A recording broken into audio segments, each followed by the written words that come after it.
So Okay. we can start. Can we start? Yes, we can start. Yeah. Go ahead, Oleksandr. Yeah. Оксана, я буду говорити українською, щоб було зрозуміло. I will speak Ukrainian, so you know that we're speaking from Ukraine, and I will be translating. So hello, good evening, and hello everyone. I just like our tradition when Wolff Bernstein starts our meetings, I'd like to say a few words this time.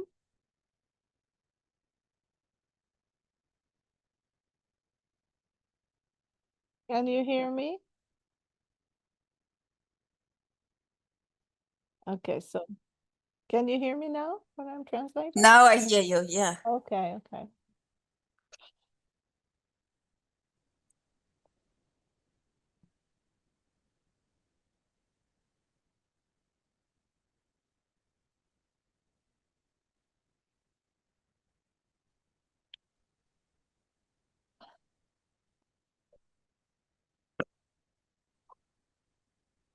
Okay, I'd like to say a few words before Jeanne takes the floor.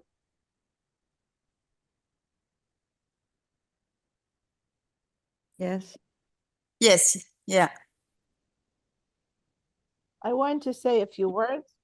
As you know, our two last Freudian lectures in Lviv that we hold now each year, and they're recorded,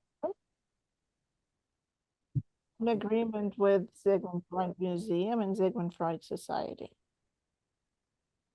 They were held by our participants of this platform.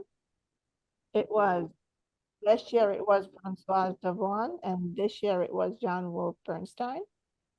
And I'm not going to speak a lot because many of you probably were present and heard the lecture, or at least the majority of you, but I'll say that the quality of Freudian lectures, something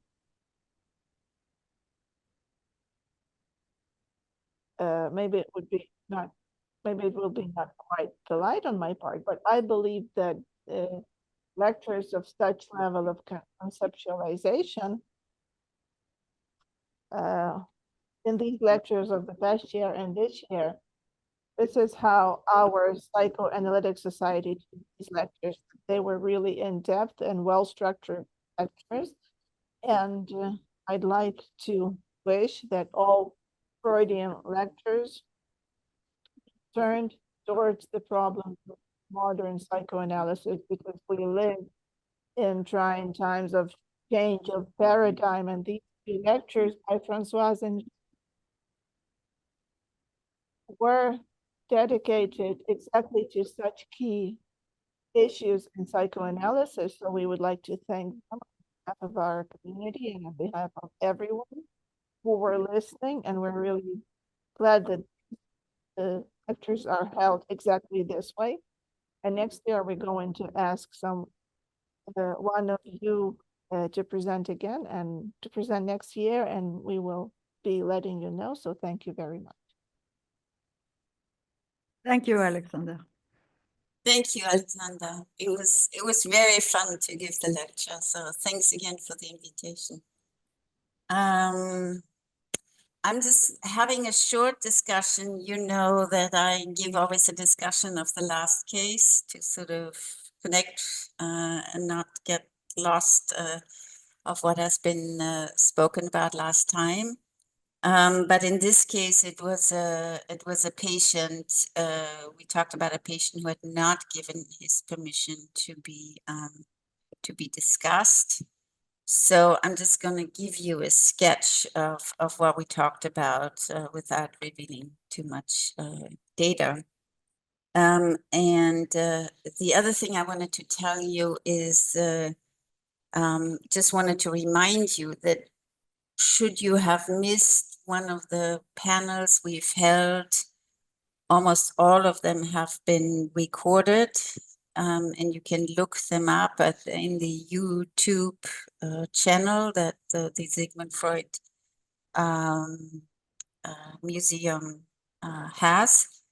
And I'm saying this because we also want to put a movie onto this YouTube channel, which I just saw last night. It was a movie called Can You Hear Me? Was organized by Oleksandr's son, Lev. It was a very, very moving, a very, went right to the heart, movie about the medics in Ukraine who help collect the injured bodies and injured soldiers. So it's really a group of volunteers, and you get a pretty in-depth look at what they have lived through.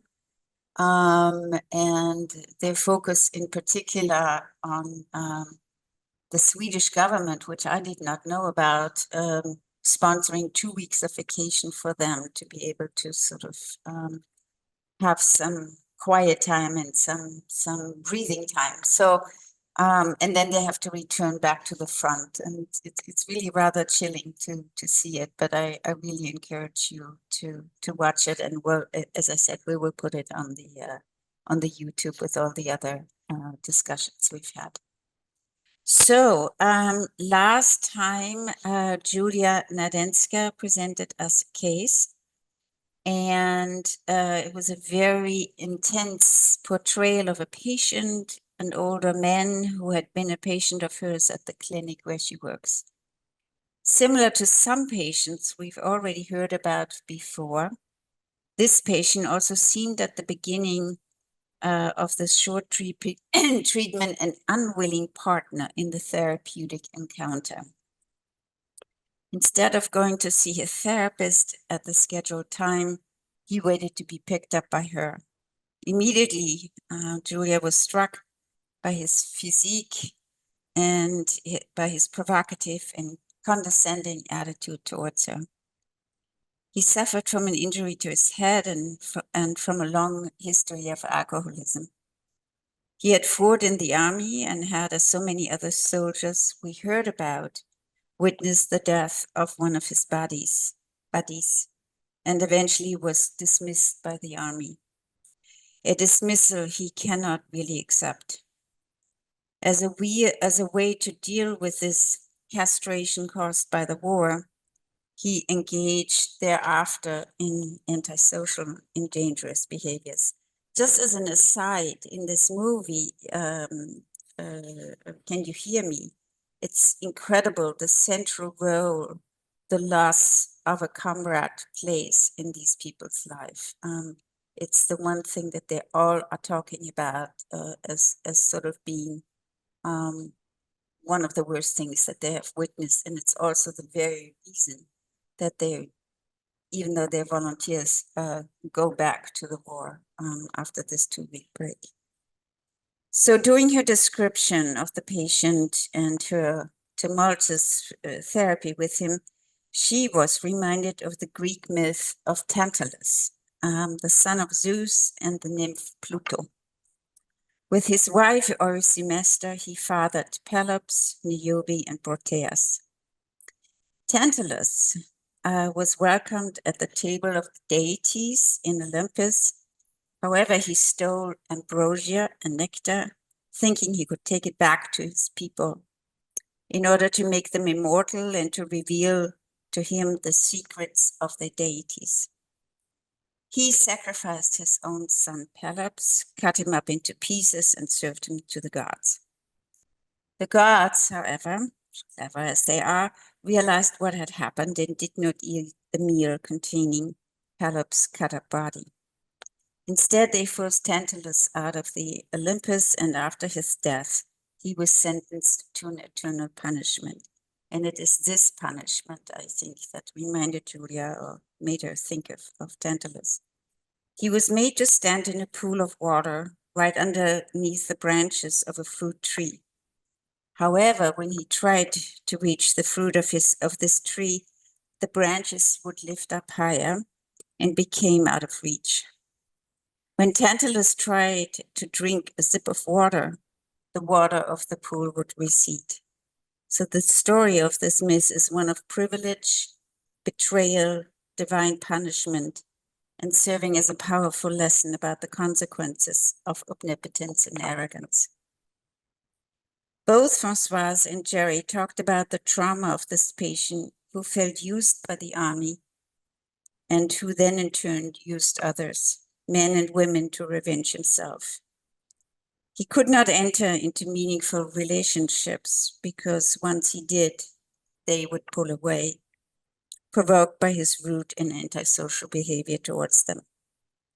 Jerry Fromm was reminded of Winnicott's essay on the antisocial tendency from 1956, where Winnicott describes the antisocial person tendency not to want anything that he cannot have. And he also was thinking or reminded of the singer Sinead O'Connor, who I think committed suicide. Famous sentences, "I will not want what I cannot have."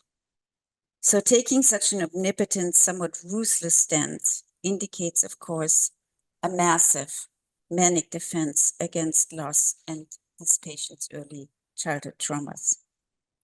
Françoise, meanwhile, reminded us that Frieda from Reichmann recommended not to work on the deficits of patient, but instead on the little steps of progress that they are making. Julia had already followed that line intuitively, remaining in contact with this big, seemingly invincible guy, not being scared, as she was not scared by his intimidating behavior. In a way, she never lost sight of the little boy hiding inside this big guy. I think this case showed us again the power of Greek myth that we are often reminded of and discuss here to illustrate and convey the tremendously traumatic effects a war leaves on the human psyche, scarring the human mind and soul for many generations. So I hope I didn't reveal too much, Julia. And I pass the word to Oleksandr, who's going to introduce to us the discussant for tonight. Oleksandr, if you're there, it's your turn.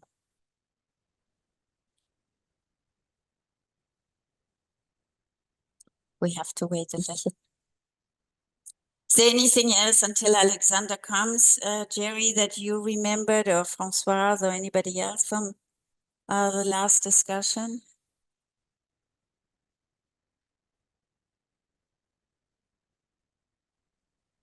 Okay, fine. Perfect.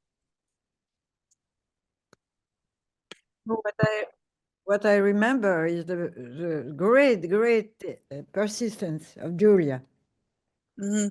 I Yes. remember that. I don't remember the details, although I took notes, but I remember that he overcome his really antisocial attitude by creating a real social link with her, thanks to her being not scared and persistent against all odds. I very much. Jessica.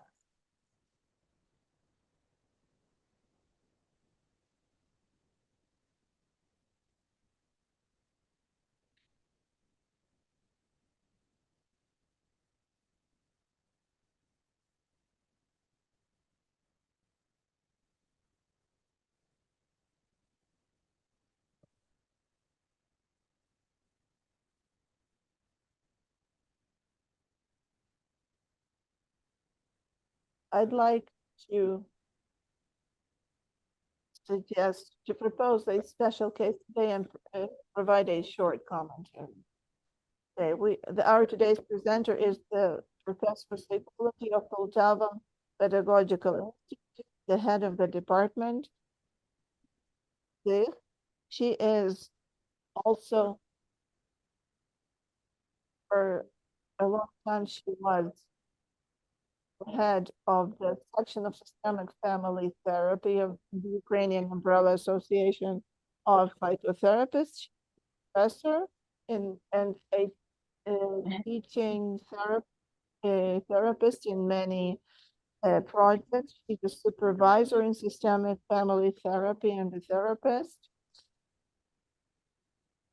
And besides that, Kira also participates in our interdivisional supervision psychodynamic group, so she's well acquainted with psychodynamic terminology, and she navigates psychodynamic problems well. And there's another important reason why we're presenting this case tonight, because all our platforms, all discussion platforms in Ukraine, organized by the Ministry of Health of Ukraine, the National Center for Mental Health, under the auspices of the First Lady of Ukraine, and also the community of the war veterans.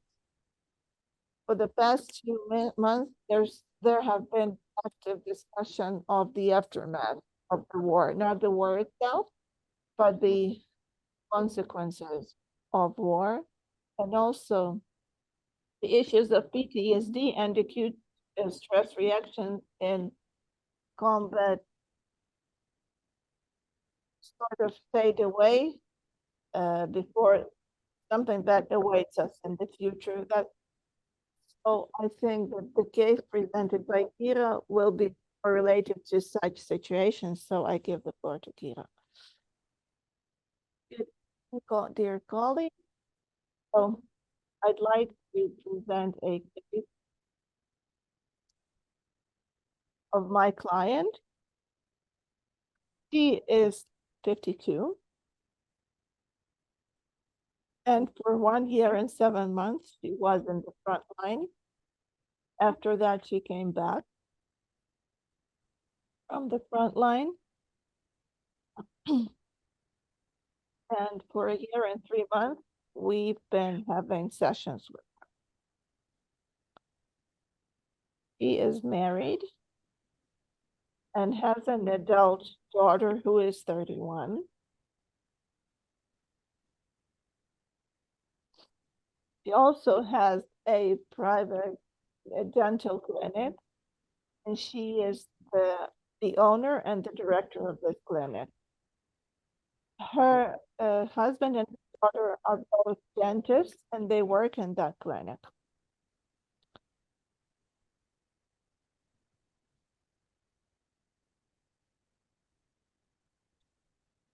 When the full-scale invasion started, my client, well, it was the second or third day, she decided to go to the front because, as she put it, someone has to go defend Ukraine, at least one person from the family. And for a day or two, she waited for her husband to volunteer, but he didn't feel like it, so she said that it was probably her who should go. She was educated as a nurse, so she went to the front line as a nurse. But she was with the medical brigade for 1 year and 7 months.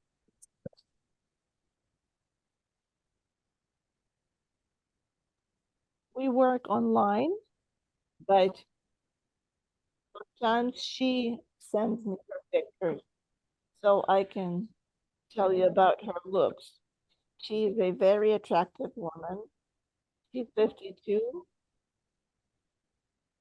She has a kind of a Southern Ukrainian type of beauty. Black eyes, black eyebrows, long black hair. She is slim and has and now that she started to smile more, she is a really attractive woman, and I think she's a really attractive personality.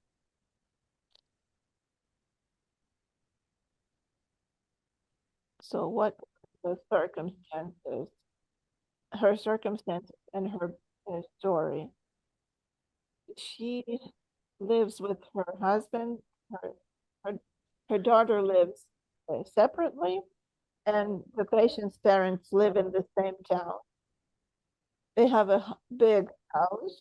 Her husband that house, and it's a town in Odessa region. And they've been living there for many years. And after when she was demobilized, she went back to that town.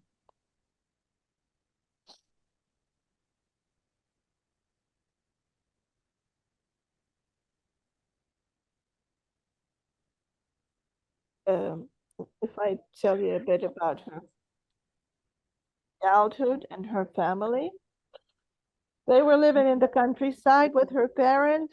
Her father was the chairman of the collective board. That was still in the Soviet times, and her mother was an accountant. She also had a younger brother, and he is 4 years younger. And when we discussed her childhood and worked on her relationship with her parents, her brother, she had a lot of hurt towards her mother, because when her brother was born, he was a sickly child, and her, as my client believes, paid more attention and gave more love to her brother, and she was more often criticized. But they were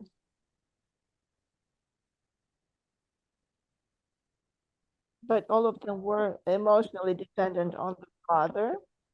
When the father came back from work, came home from work, her mother would ask her not to tell her father anything because he has to be in a good mood.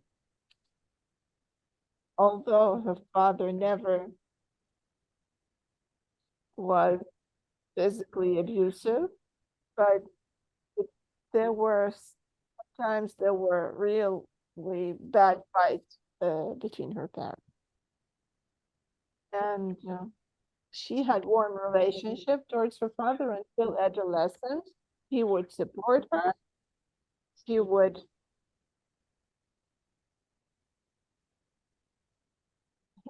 be more accepting of her wild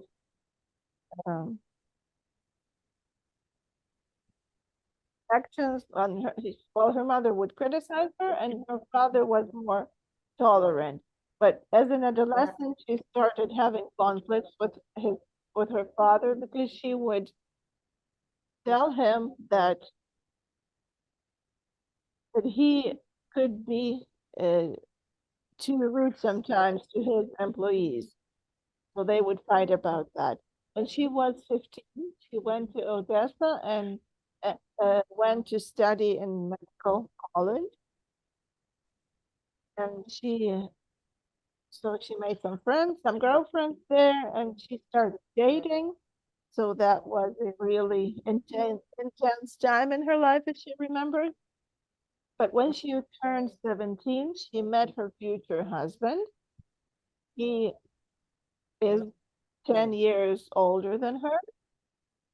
And at that time, he was working as a dentist. And he was divorced and had a child in his first marriage. A year after they met, they got married. And in another year, they had a child. Then, after a while, my client decided that they had to, their circumstances changed, and it was time for them to start their own business. So she started working on this dental clinic,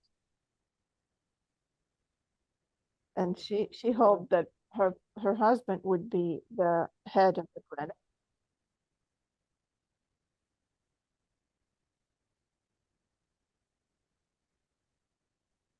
And when she went to the front line, well, actually a few years before she went to the front, her relationship with her husband with whom they had been living for many years, their relationship worsened and they had really bad fights. And when he drank alcohol, he could hit her in the heat of the argument.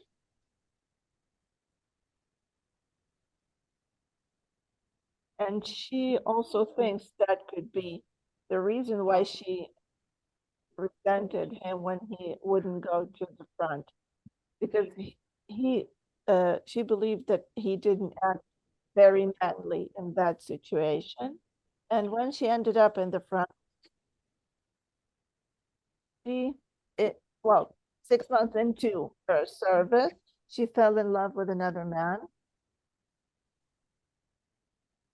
And she started having this wartime affair with him.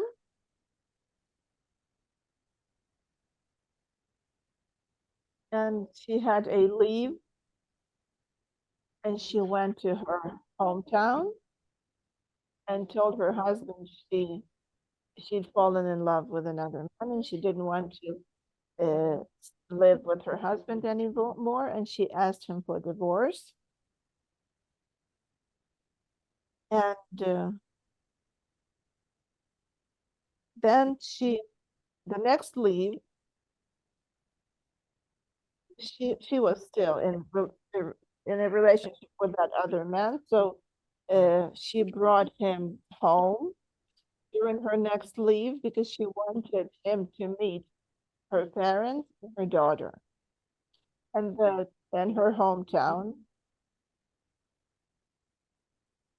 So these were the ideas she had, that her family was going to accept her decision, but the family just wouldn't. Both her parents and her daughter refused to meet that man. And they cut her off and wouldn't talk to her. And after some time, she went back to the front line, and after a while, she was told that her husband and her daughter left the clinic, saying that if that's the way she wanted to live, then they were not going to work at her clinic. And then, sometime after that, she got a call from her mother and told her that her daughter was very sick. She needed a surgery. And what kind of a mother are you? Who doesn't care about her daughter, doesn't help her? So my client decided to end the relationship with this man at the front line. And she also decided to leave the army because she understood that her family and her business was falling apart. So she had to go back and fix everything. After she came back, her husband told her, okay, so you're here now, take care of the clinic, and I found another woman and I'm leaving you. And her parents said, okay, we're going to talk to you, but you traumatized us badly. How could you have done that? We cannot fully accept you. Her daughter wouldn't talk to her either, because both her parents and her daughter had taken the side of her first husband. And during that time, as my client describes, she had such dark time that she could barely get up in the morning, get out of bed in the morning. And the only reason she would get up was that she needed to save her clinic, so she would go to work. And at that time, she consulted a psychologist with whom she worked online. She had about 7 sessions. And that was a kind of a great crisis intervention. She didn't take any medication then. And she believes it was a kind of depression that she had.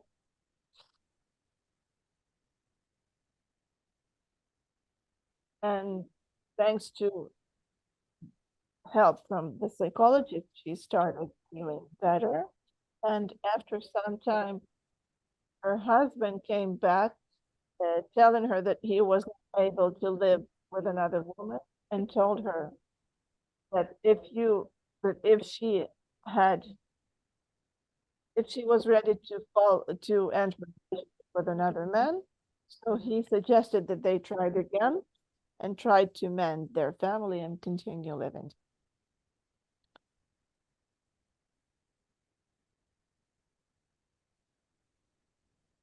So then about 7 months after that, she came to me,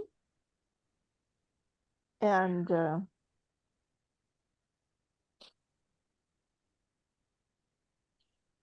she had a question. What have I done? Was it real love? Was it true love? Did that man love me? If he loved me, why did he let me go so easily? What do I do now? How do I fix my life? If my husband is back, my parents are talking to me, and my daughter is talking to me. But emotionally, I feel very badly. And during our first meeting and during several next meetings, she cried a lot. And her story about at first she told me, at first she was talking about this story, and then about her childhood, about her adolescence, and about pre-war relationships. Those were the topic we started to discuss much later. And I could not just put the pieces of her story together. It seemed like she was just presenting separate parts of her war history to me. And during the first month, we were seeing each other 3 times a week. And the next month, we saw each other twice a week. And since then, we've been having one weekly session. And sometimes we have breaks for 2 or 3 week breaks, because every 3 months, she started going abroad.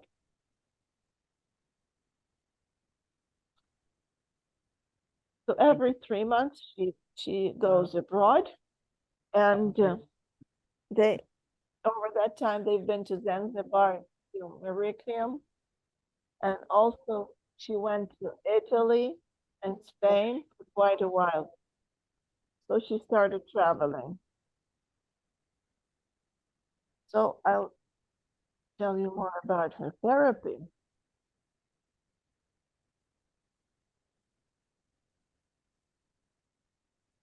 Because that's not a simple story. At first, she just wouldn't talk about anything besides her personal story at the front line. Then she started discussing some everyday affairs.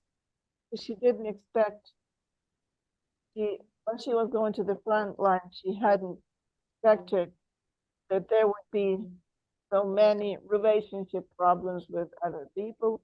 For example, they had to share a room, and then they would have to move when their brigade was sent to a different place, so they had to organize their everyday life, and she did a lot to organize this living for herself and for others. And she also was putting in a lot of her finances to make everyone's life better. And she also brought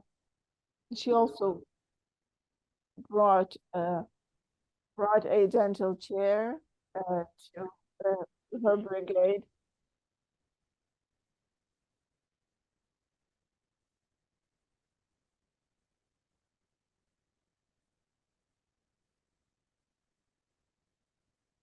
And about her function in the front line. Well, she still speaks about function very briefly, because she says that there's no point of talking about that. For example, when she says, when we were taken to the front line, we had to pick up the body parts of the people who were killed, and they also helped the injured. If those were milder injuries, they would just stay in that area and provide help. And she and other doctors and nurses, she would take care of the wounded. If the wounds were bad enough, they were transferred to the rear, the hospitals. And in the winter of 2025, well, last winter, so 6 months into therapy, she started bringing dreams, which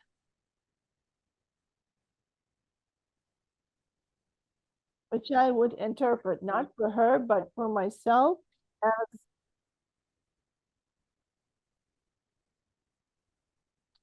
as an access to her experience during the war. That's how I saw these dreams. And I asked her, I suggested that perhaps you should, I offered her to draw. I address her by her name, and she also addresses me by my first name. Well, that's how this relationship, what the relationship is like. So I suggested that she start to draw, paint, and I said I couldn't. She said she couldn't draw at all. She never done that before, and I said I told her to just draw whatever and see what comes out of it. And so in 3 days, she sent me 2 pictures, 2 paintings. And during the next session, she told me she'd bought paints and canvas. Then she went to bed, and then she woke up at 3 o'clock. And for 4 hours, she was just painting without interruption. First one painting, then the other one. And she was crying a lot during her painting. And after she finished her painting, she went to bed and fell and was soundly asleep for half of the day. So that was the first time in our meetings when she started smiling more and her humor was back, and she would laugh at things she had drawn because they looked like really childish drawings. She believed one painting was red and black. It had no distinct images, just something abstract, some abstract elements, some symbols. And the second painting was in blue and green. And since then, she draws, well, she paints every now and then. When she told me that she would like to maybe write a book about her experience, I said it was a great idea. And she said it wasn't working too well, and I just advised her to write anything, just anything that came to her mind. So she started writing down her reflections and small episodes from her experience. And then about 3 months ago, she She also posts on Facebook. She posts some essays and some reflections that she calls reflections with coffee. And so she writes about some interesting moments about her life on Facebook, and she's gotten much better at writing. And a month ago, she also started writing poetry. And so she's also sent me her poetry, and it's about the war.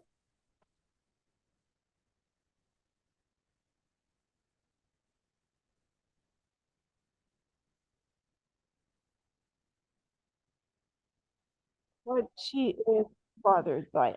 Okay. And for this past year, I just want to say something important.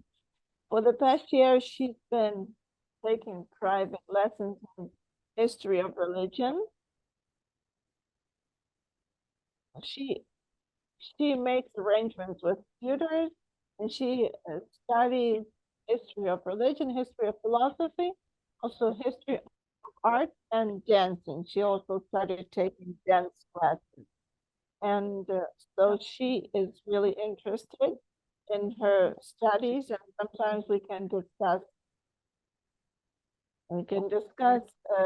art, ancient Greek literature, and Giotto's art. And she shares that with her husband, and her relationship with her husband has improved a lot. They hardly ever fight. But what she is really bothered by, she says, I can't believe, is that true? Is he truthful with me? Maybe he maybe he's not sincere. And when we worked on her childhood experiences, her relationship with her mother improved, and her relationship with her daughter remains tense. When it comes to her work, at certain point she started telling me that she started wondering if it was right she wasn't going to work, because she had been working all her life, and since she had gone to war, her husband was managing the clinic, and he started to like it.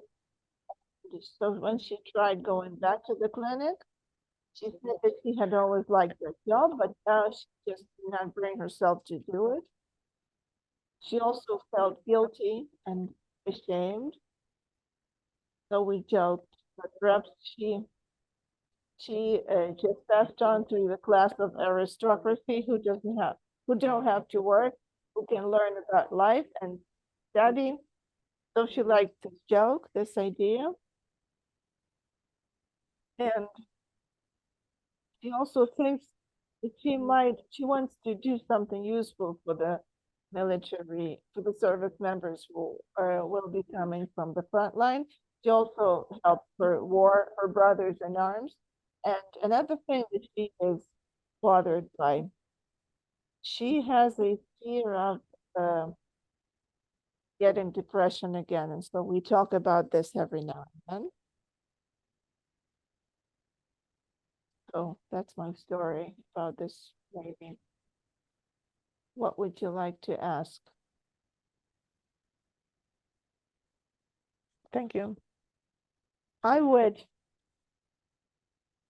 first of all, I'd like to hear from the group, because it's always very useful to hear from my colleagues. Maybe I don't see certain things in my mind and in this therapy.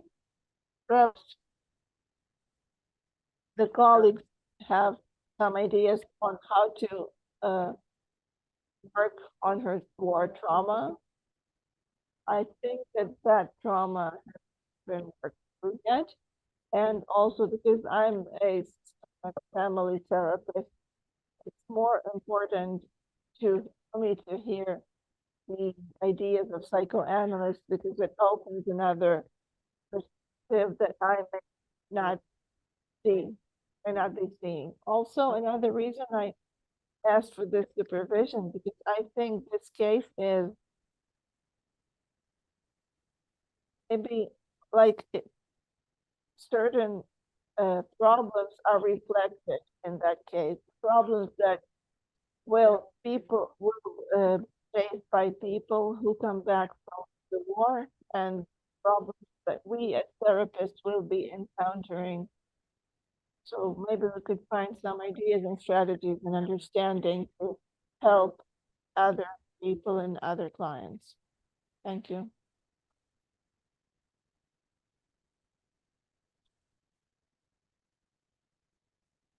Are there questions that may have arisen about the case? Yes, I have many questions because I did not hear very well, because for once I heard Oksana at the same time I heard the presenter. So it was difficult for me to hear what Oksana said.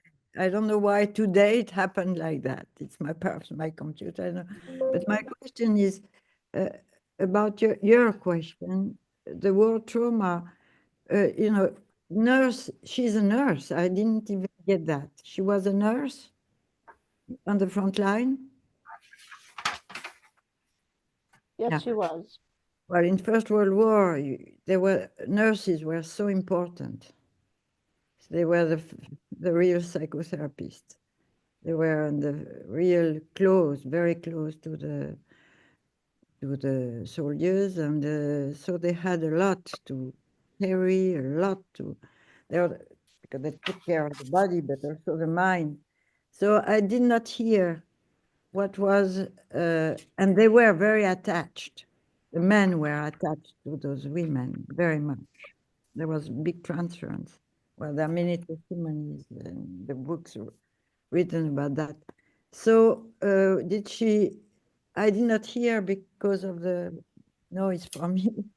Was she attached to some of her patients? Did she give testimonies of, not all of them, but did she, because there is a trauma, but there is also her job, and her job was very important. So does she describe to you, and were there some privileged men that she heard about, or did she gave you?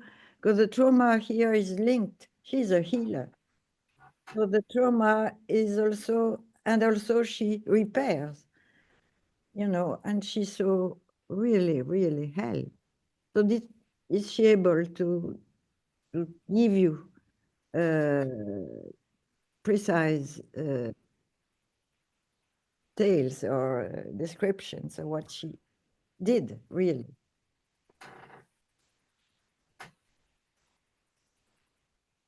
Thank you for the question. For now, she talked very little about this. She told me she was surprised at her own calm when she was talking to her patients, when she was dressing their wounds. She was talking to these warriors. And she also said that they really liked her style, that she was calm. That she would talk a lot with them. She would console them, reassure them. And she doesn't talk about having strong emotions during her harvest. The strongest emotions were related to episodes when they were collecting the dead bodies from the battlefield. And it was really hard. And also, when she saw really bad injuries and bad wounds of the military. When limbs were torn off and other bad injuries, then she said that she would go to a corner and cry a bit and then go back, then come down and go back. To be able to speak calmly to them. And then she said at some point she stopped feeling that many strong emotions. And my second question is the man she fell in love with, was at the front with her, or was he not involved in the war?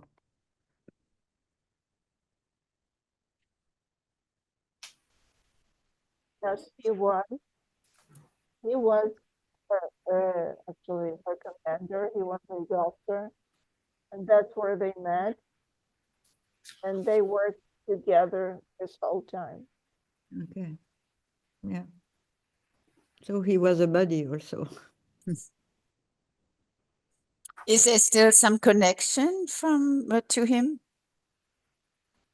I mean, even though officially she says she returned to her husband.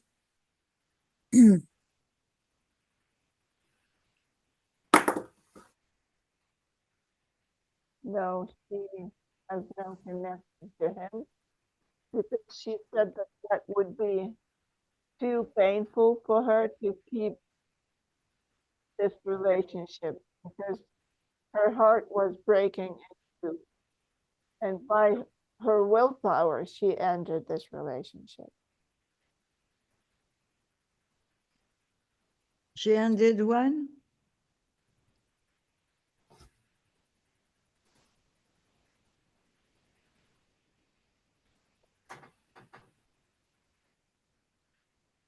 That was about 2 years ago that she ended that relationship.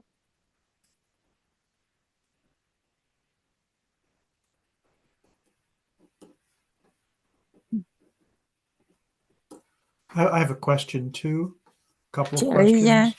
Mhm. Is it Kipa? You said that she felt Kira, guilty Kira, about something. Kira. Kira? Kira. You said she felt guilty about something. What was that?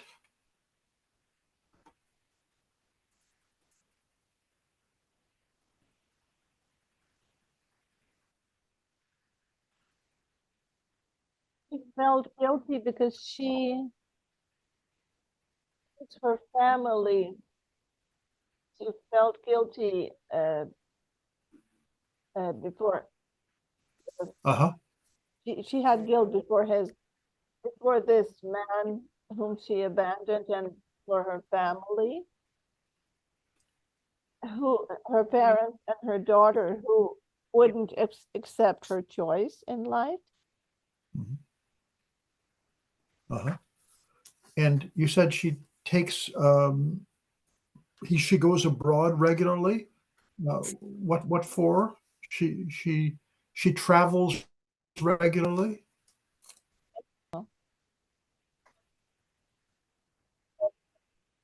So she wants to get some positive experience.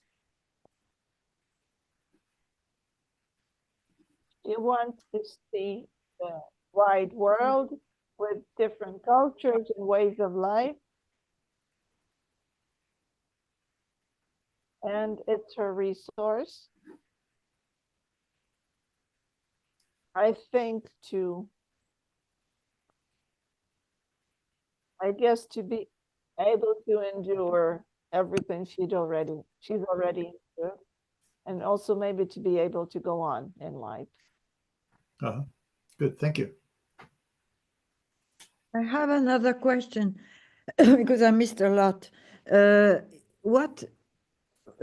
daughter was born when she went to the front line. So is there, so it's not easy for her to relate to her daughter when she comes back. It's two so different worlds. Does she tell you about how they take Eh? Could you repeat this? I'm sorry. How Did you repeat this? I'm sorry, you were asking about her about daughter. the relationship with her daughter? Mhm. Mom, That it- mom was on the front line. So that how it's- did she manage, to make when she came back and went back, how the daughter, of course, you say she sided with the father, but perhaps it was difficult for her to tell what she was doing over there. But the daughter, Françoise, was much older. The daughter was, I think, about 30 when she went to the front. Oh yeah, okay. Not a small child. Yeah, but even so, how did she, when you relate, even when you are 30, you are a kid with with your mom. So how did she, establish a relationship in those difficult situations? Even with an adult, I'm 80 and I'm still a kid when I think of my mother.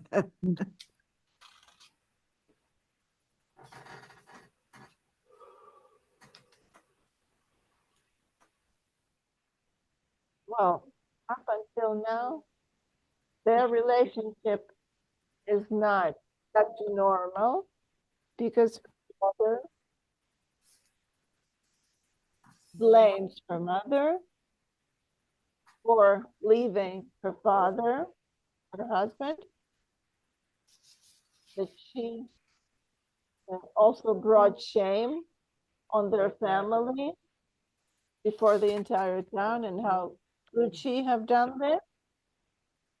But now she's not really blaming her anymore, but these accusations placed before, and now the daughter has better relationship with her father than her mother, but now their relationship is improving. She says that she has a hard time explaining her Yeah, her feelings and her ideas to her daughter. yeah, I think so. Very difficult. Yeah.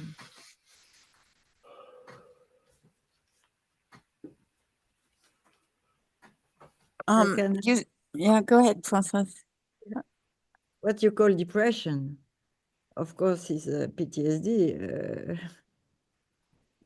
What do you think about that? It's not depression, it's, how to digest all what she experienced on the front line. Takes time.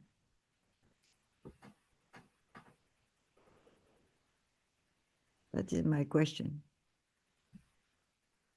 How long it takes to be able to share with you and for you to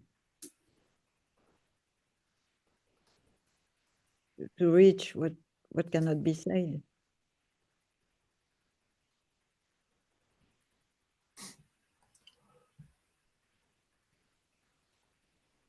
Françoise, are you wanting an answer about that now, or is that for discussion? For discussion. For discussion, yeah. Jerry, do you have another one? Well, I guess I'll start off with a few thoughts.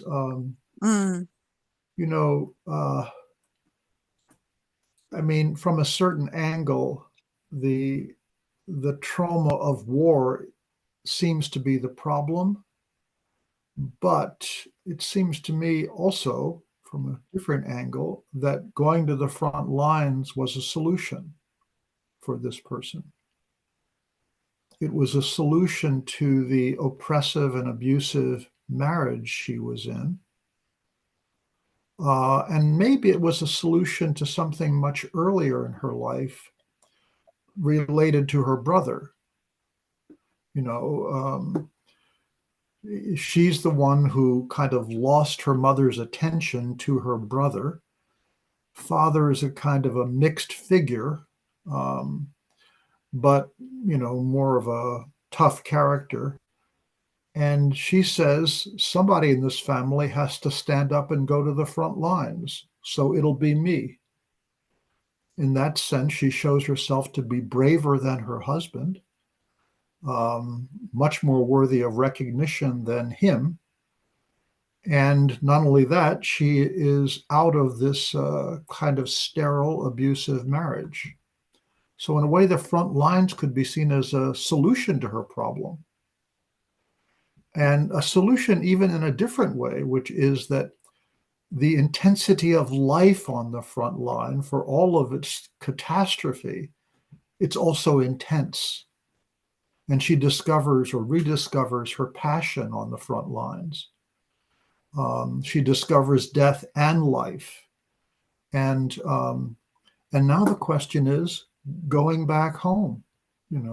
What does she do with that? What does she do not only with the traumatic experience, but with the, in a sense, return to the dullness and the oppression of ordinary life?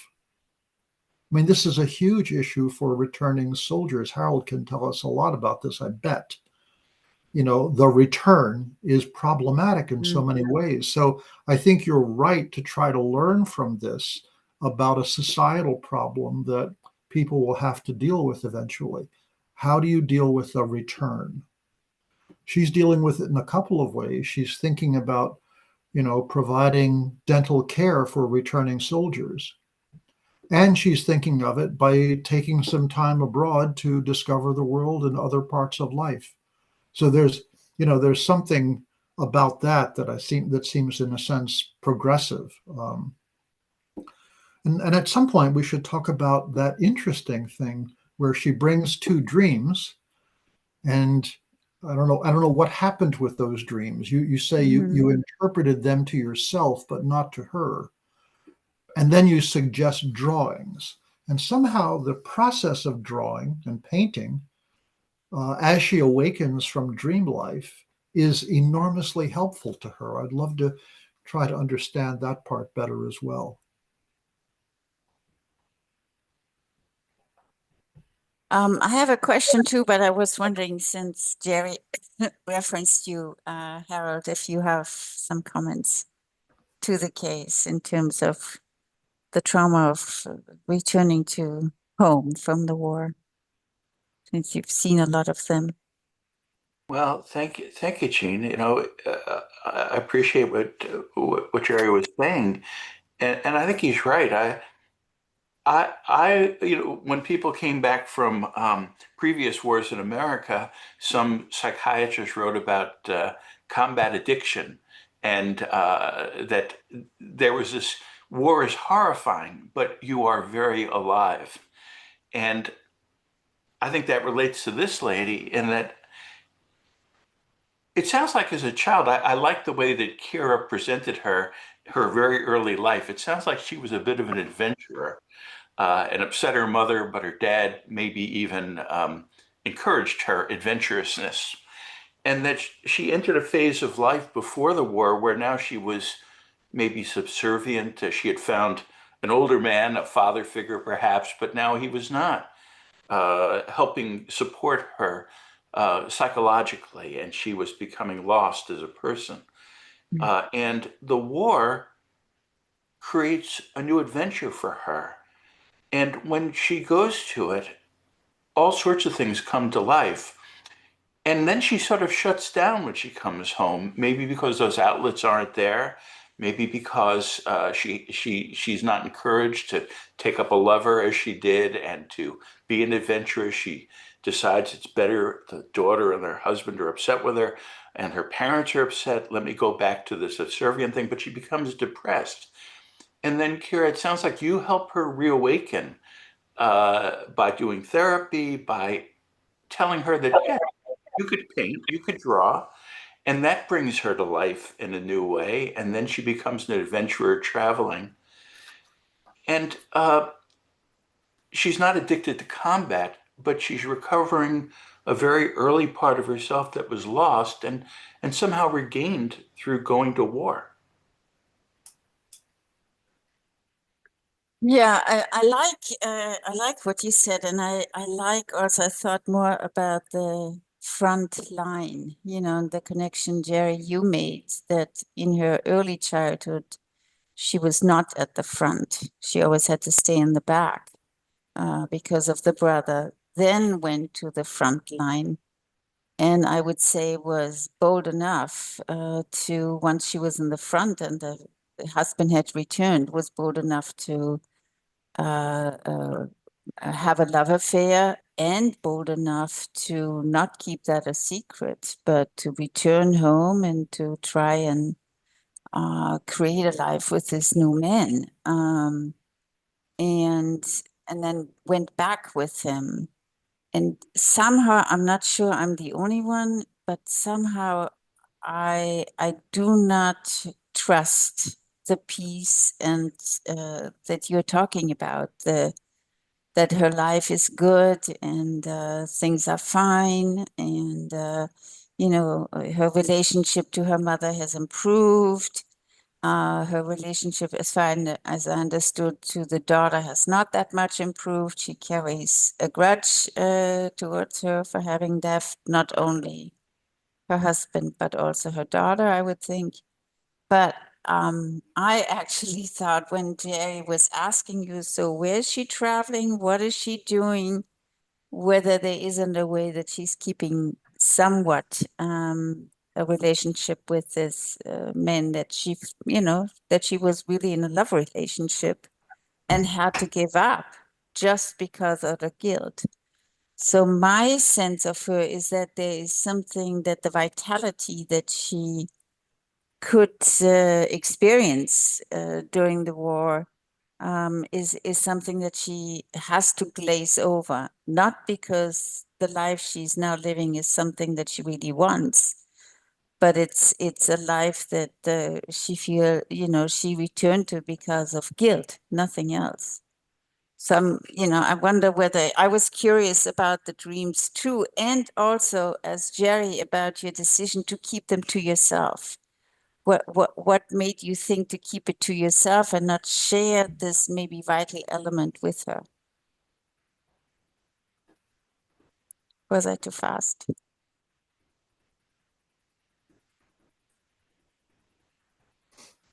No, I was out for a while, so we maybe missed some things. Yeah, I didn't hear everything, didn't understand everything. So could you please repeat the question, because there was a lot of many, well, pictures and. Okay. I tried to reduce them. I said first that I agree with Jerry that she got to be in the front. Again, you know, she had to be in the back as a child because of the brother. Then second, once she was in the front, she was desirous enough to start a love affair with a man there. And not only was she desirous enough to have this affair, but to bring him back to her hometown. She didn't make the choice of keeping this a secret. And then she went back with him, continued the relationship. And it's only because of the threats of the parents and the husband and the daughter that she gave up this very vital life that maybe internally she had longed for a long time. So I'm a little distrustful of the peace, of the quietness that she seems to portray, because you said she does not have strong emotions. My hunch is she has very strong emotions that she hides and glazes over because of the guilt that she felt towards her parents, her husband, and her daughter. And I was wondering whether maybe there was a way to get to this, to get to these conflicting desires, being a good wife, but also being in love and, you know, living a little bit her desire that came out in the dreams. That you didn't tell us about what the content of the dreams, the contents of the dreams were. And your, to me, curious decision to not share the dreams with her, but to keep them to yourself, whether there's maybe a repetition of what the patient is doing herself, keeping things to herself that are really, that are perhaps for her very passionate.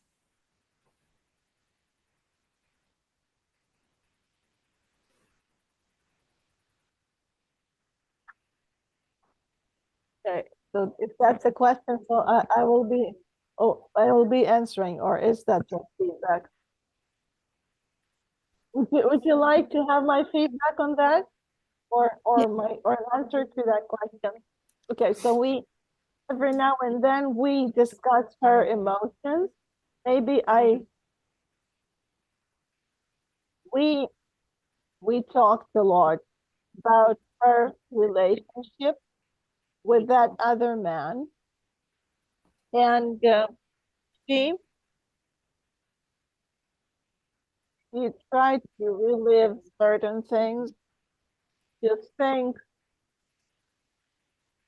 we talked a lot about that, and we continue going back to that topic. When I told you about her dreams about the war, I meant the events that were terrible to her. Because the war, in terms of the wounded and killed, of fears, of this aspect, I thought that it was better if she, at that time, it seemed to me that she would have a really hard time discussing that, and it would be better if we approached that through painting and poetry, and her attempts to write her experiences down, her war experiences, other experiences, not her life experience, but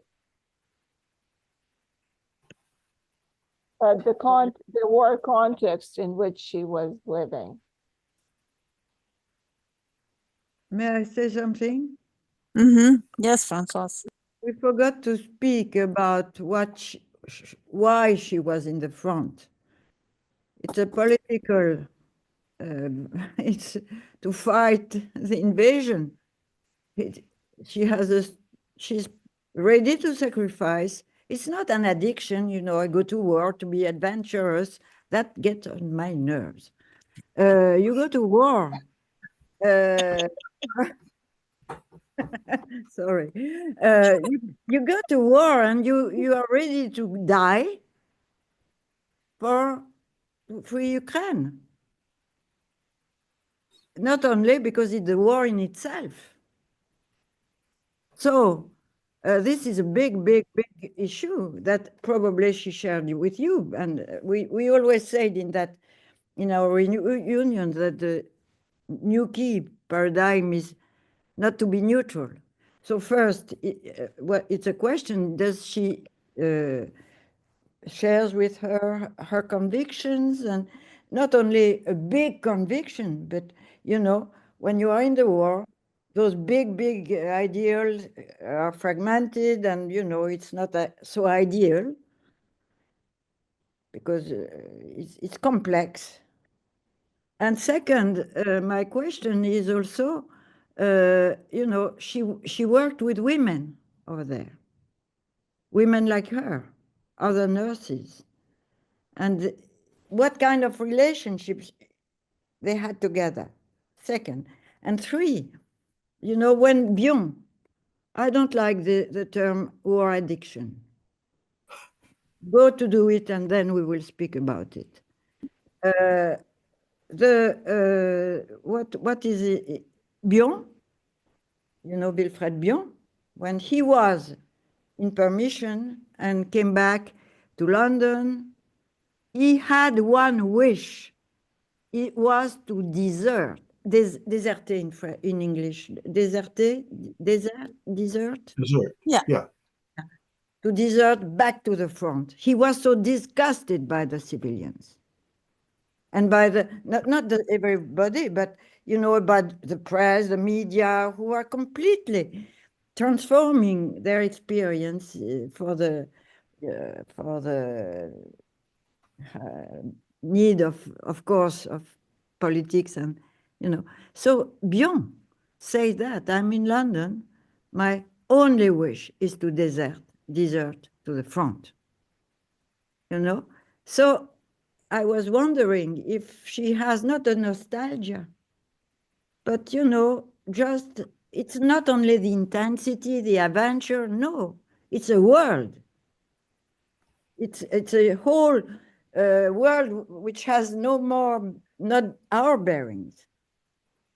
And when we read books about that, we see it's another world. So the great difficulty, and you are the one. So my third question is, do you sometimes feel like if you were by her on the front line? You know, not the Did you psychoanalyst. repeat this last point? Eh? Did The you last repeat the point last is point you said? I ask Kira if sometimes, not always, she feels like if she is by her on the front line, by your story, by I don't know what, but you know, that you join her there.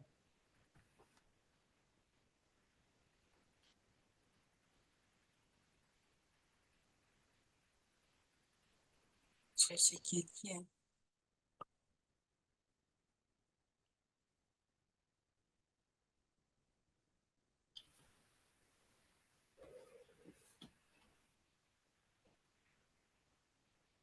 Well, I don't really have that kind of feeling, but what you were saying about, and in the context of Bion's experience, I think she had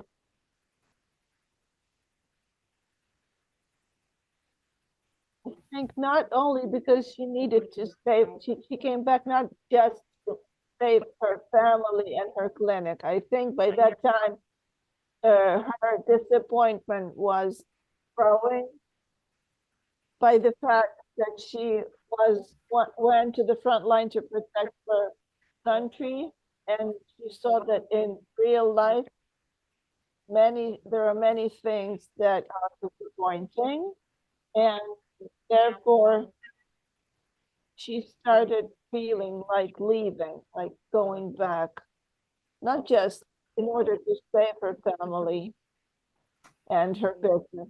I think she has certain nostalgia until this time, because what you said before really resonated with me. When you said that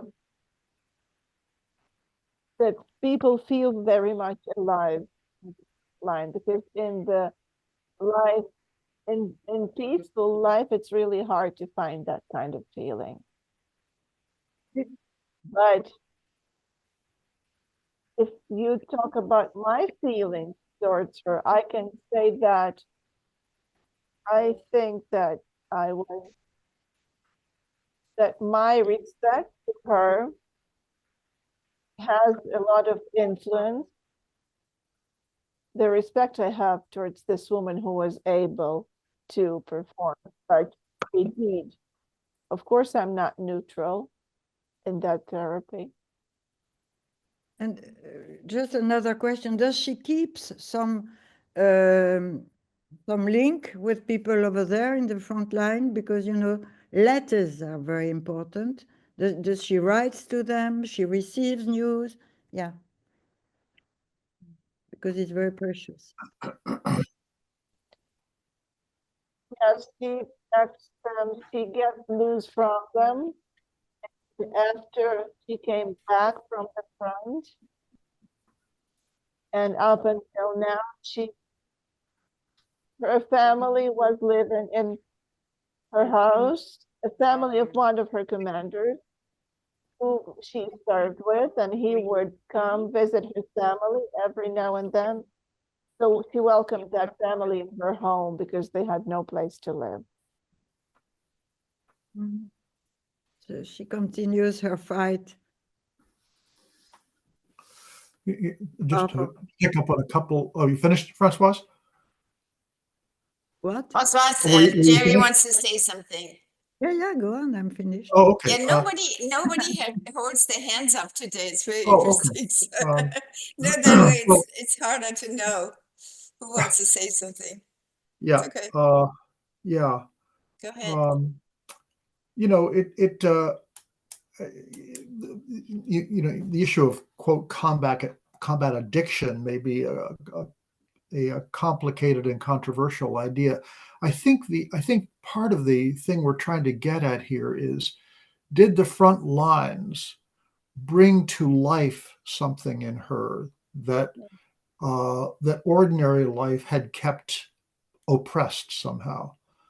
And to that extent, is there, as you say, a nostalgia, a wish to desert back to the front line because of what was there in terms of the passion, but also because on the return, there can be a kind of denial, in a sense, a kind of closing down that it mattered, that the experience mattered somehow. Sometimes people feel like they've come back to a group that can't hear about it, that doesn't want to know about it, and that the experience is being shut down. That's you know, part of the issue of the return, it seems to me. And I'm just fascinated by that sequence of the dream and the drawing. Clearly something worked. She could sleep. She came to life in various ways. And you know, if one thinks about this in terms of transference, it seems to me in that moment, Kira, you gave her the kind of psychoanalytic freedom. Just draw anything, write what comes to mind. There's a kind of freedom within psychoanalysis that was the exact opposite of this very critical mother she had.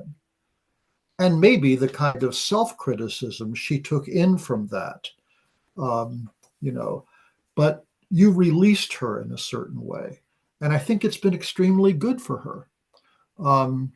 I do think that when Jeanne is pointing to a kind of something related to that, which is her sexuality, you know, she rediscovered it on the front line. Where is it now in her life? You know, is that something that she? And of course, you told us you made it very clear to us she's very, very attractive. So you're picking up on something about that sexuality, and I think Jeanne is kind of underlining. So where is it now?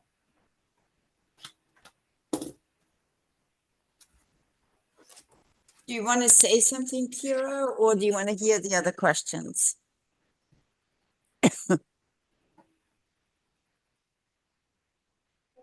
Say that I think she sublimates the most part of her sexuality.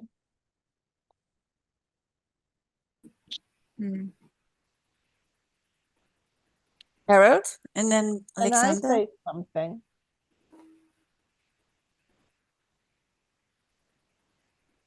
Did someone else ask to say something? Alexander wants to go. We had Harold go first, and then you, Alexander. Oh, very, very quickly, because I have a question or a point I'm interested in Alexander's response. Sure. Having introduced the term combat addiction, I should have said I am not a fan of that idea either. but in fact, it was framed in very biological terms, addiction to endogenous opiates, and I was not fond of that idea. But what I will say, because Alexandra asked us early on to think about all the people coming back from the war. And I think one thing that this case maybe brings forward is that there is a life trajectory story. War is a horror, and nobody who understood war or saw war would say this is something that people should go through, a rite of passage. It's way beyond that. But there still is a life trajectory. And the way I heard today's presentation, my sense is that one way to approach is to say that she was on a trajectory early in life, she fell off it. And something happened in war which put her back on her trajectory as an independent person, a vital person, a sexual person, an explorer. And this is something we learned from World War II. There are a number of papers on this, that war is both the worst thing that can happen in your life, and it can also put you in a place where you move forward in a way you never would have otherwise. It's very much a developmental idea about war. Well, I'll stop there. Very good. Thank you. Oleksandr? I'd like to share one impression, well, which actually relates a lot to what is being said, but I'm appealing to our everyday clinical experience. When we regularly see many cases psychiatrically, psychotherapeutically, of different patients, so we have a whole range in front of us already. And I believe in all these conversations we have with people coming back from the war, whether they're wounded or not, after torture, etc. But there is one common thing that all of them sort of communicate, sometimes directly, sometimes indirectly, that the war really to conditions where culture and civilization are erased. And I would say that for ethical requirements of the superego are erased, because a person ends up in a situation where superego rules do not function, at least in what relates to the direct military service. It gets compensated in other relationships, all these rules, but generally, all patients say that the war sort of bears primary affects, I would say primary drives, obviously bears the aggressive drive, but also libidinal drives, because there are a lot of love affairs happening there, a lot of friendships, and that's why people call each other brothers in arms. They go back, and for them sometimes that community is dearer than their origin and the families they lived in. And when they go back, these bare affects cannot find their realization for quite a while, and so they are realizing their dreams, and they hectically look for options to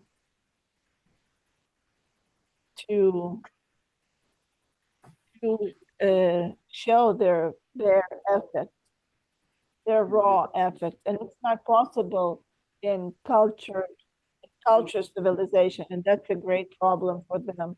And they can try to numb these affects by addictions, for example, or they get engaged in extraordinary ways to implement these affects. And I would agree that these raw affects of this person are still operating until now. And she really has a hard time thinking how she can realize these affects. And also her sexual needs, which could be satisfied very directly in the front line. And when she came back, she was left without it. So I'm talking about these raw affects and the superego alleviating pressure in the war. And come back, all these things come right back. They end up in the situation of standard culture pressure, and they cannot bear that pressure. Hmm.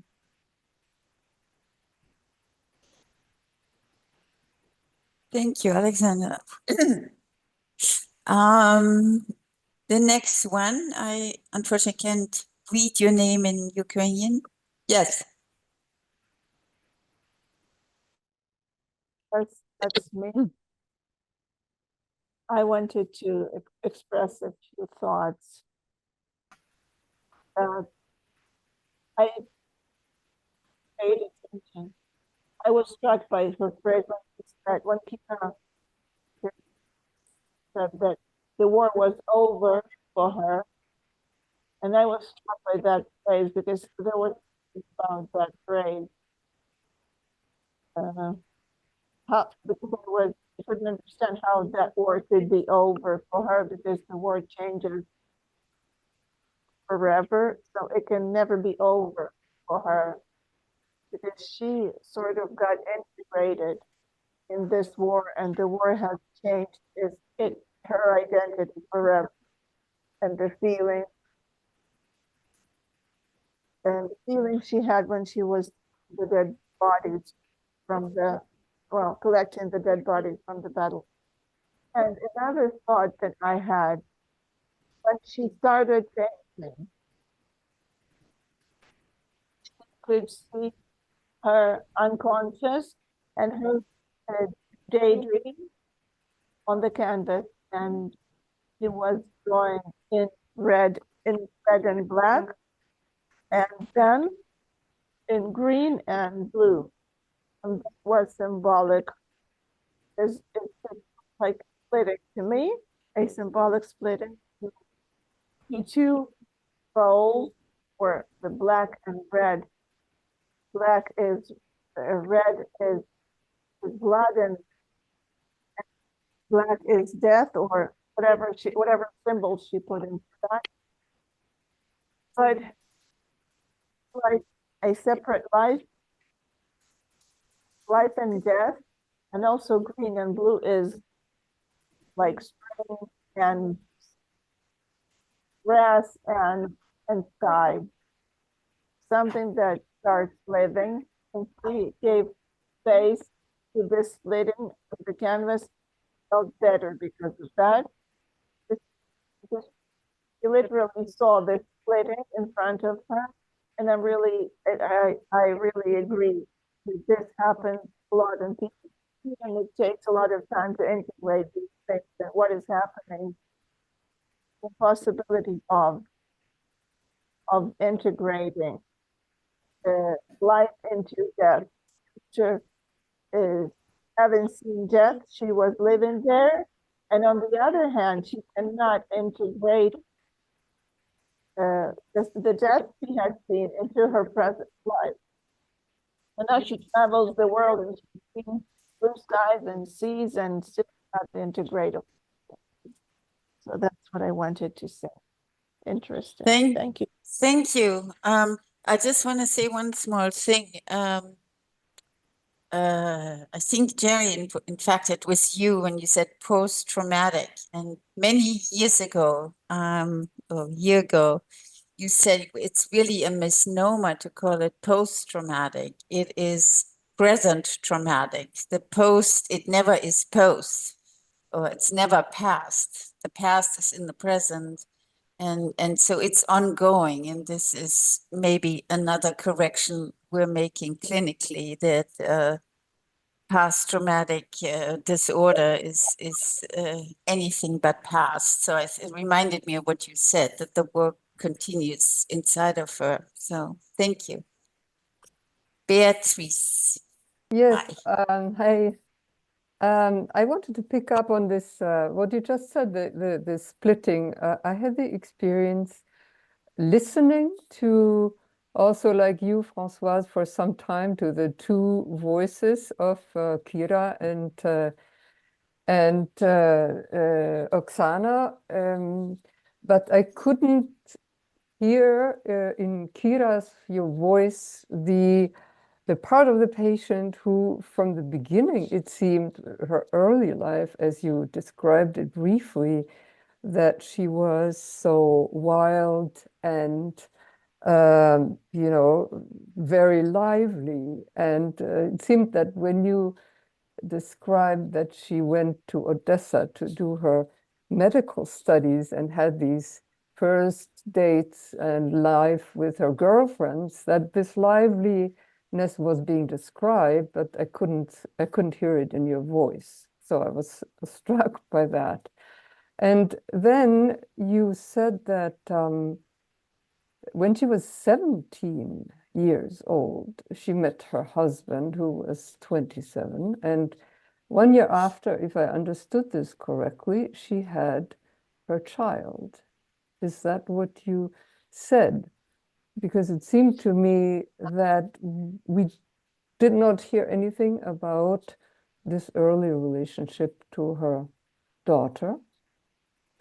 And what happened to her femininity at that moment, because I think something happened to her before she ever thought about going to war, etc., before the war broke out. That happened to her when she was, I mean, a late adolescent, very early adulthood, when she met her husband, and what happened to her, to this liveliness as a woman, to her sexuality, to her, you know, expressiveness and so forth.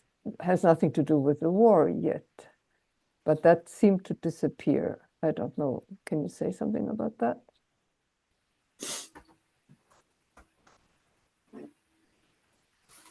It's a good point. Yeah.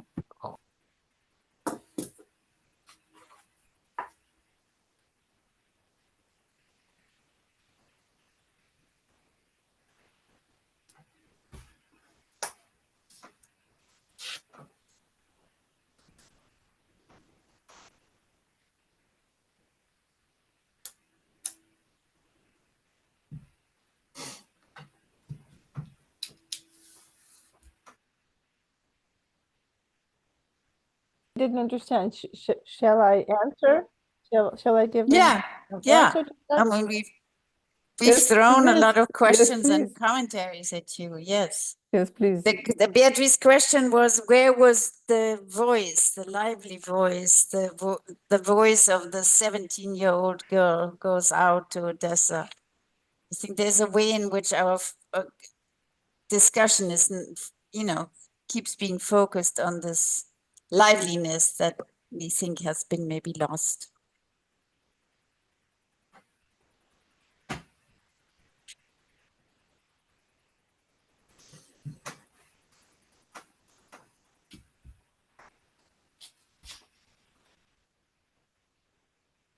I can.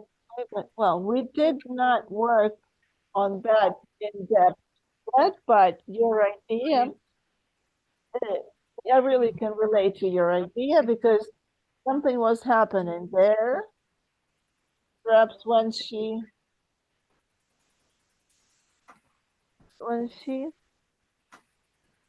did not follow through with her sexual maturity between her and her husband, and that her feelings towards her daughter were forming really in a difficult way, in a problematic way, because when she started her business, her mother was taking more care of her daughter.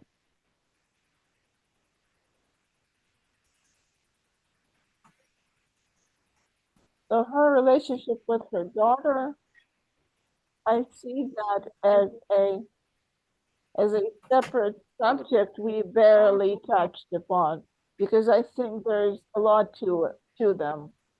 And I think that if she is willing to follow through, I think it can be really productive for her. Because I mean, she would see in the growing up of her daughter the replication of her own life. I mean, since she was so young, and usually, you know, a woman who has her first child at the age of 18, that is quite I mean, an experience that marks someone very deeply and is not uncomplicated very oftentimes because it is so early. So, you know, that I think that would contain a lot about her then later, what happened to her livelihood, her sexuality, her expression, her emotional life as well, that I think we could understand probably better. That's my hunch, sort of. Well, and you know, one person we haven't talked about is her daughter's older stepbrother, right? Remember the husband brought in a 10-year-old boy, and maybe there was another way in which her daughter may have not felt at the front line with this boy preceding her. We don't know. We don't know what position we took in her mind. Yeah, we have another. Please go ahead. I also wanted to ask, could you tell me how she answers, she herself, to the question,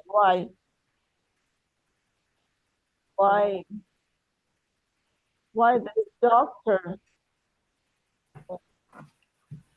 fell apart from and abandoned her so easily?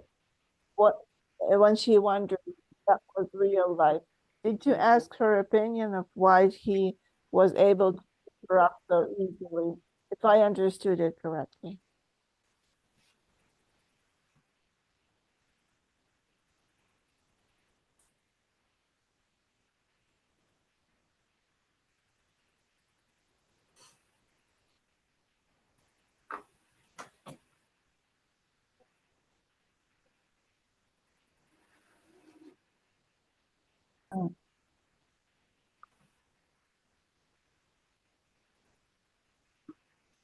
Oksana, we don't hear you anymore in English. I'm sorry. Yeah, she was probably because she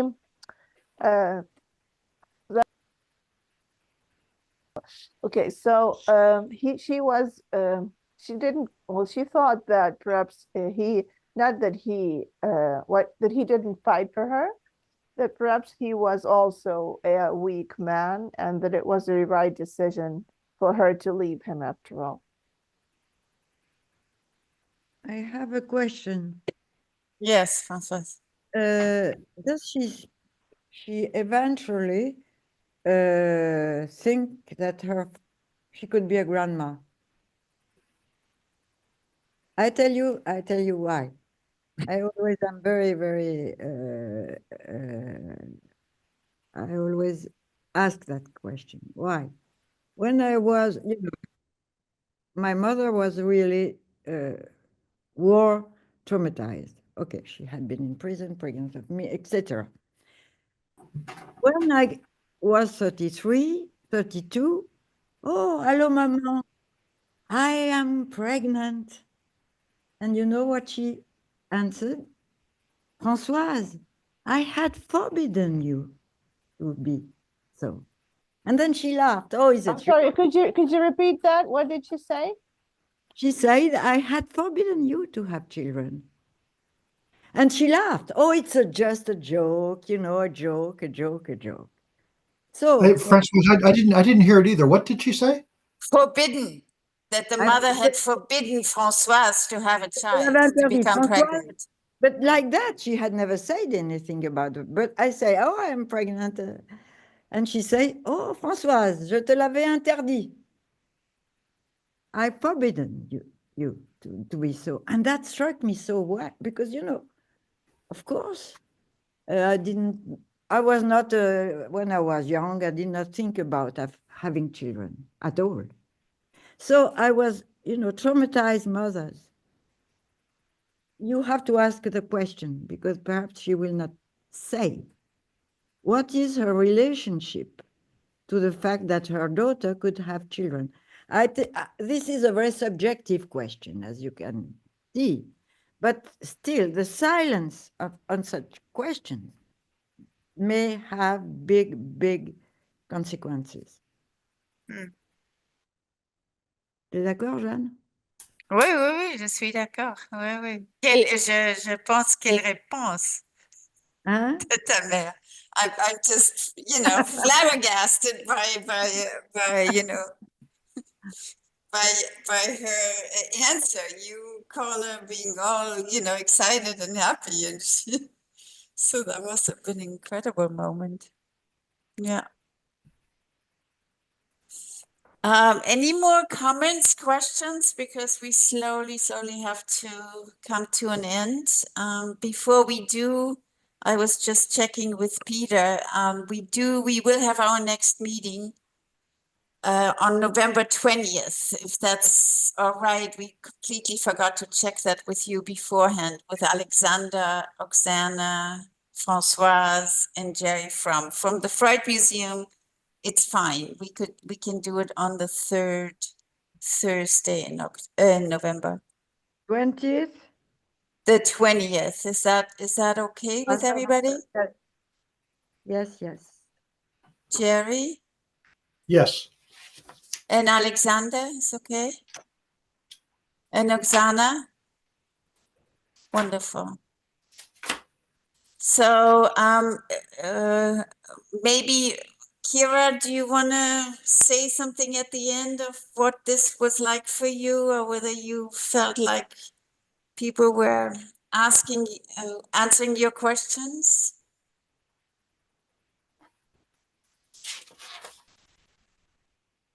Well, I felt in all sorts of ways. Definitely, I got a lot of useful and important aspects that I might not have noticed. Now I got immersed a little bit in that. I started thinking how my client can be lively, young, and sexy at the same time, and await her grandchild being born at the same time.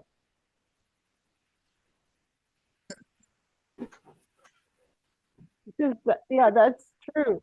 How can these two things be combined? But perhaps it can increase her feeling of intensity of her life, because in the last session she said that her daughter told her that she was pregnant. The daughter told her that she was pregnant. Yep. Good. So you continue to see her, right? Тобто ви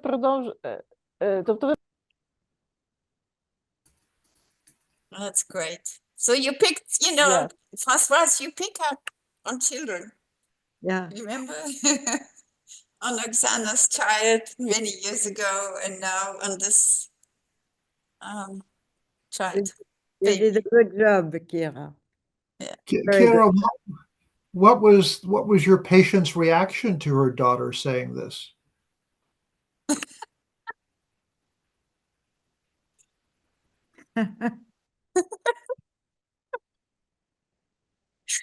Well, she said she couldn't quite fathom it yet, because it was such a short time after her own romance and session, and how she was wondering how she combine all these things of being a woman, a mother, and a grandmother. Yeah.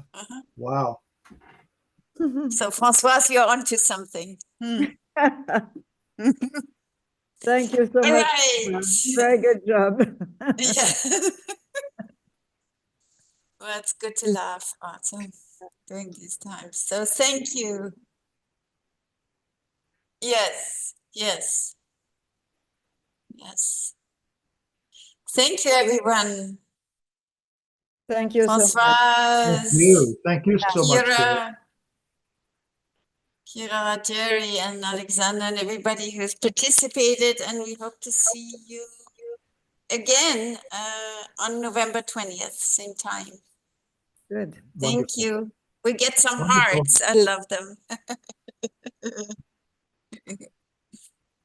Bye-bye. Bye-bye. Bye-bye. Bye, everybody. Bye-bye. Bye.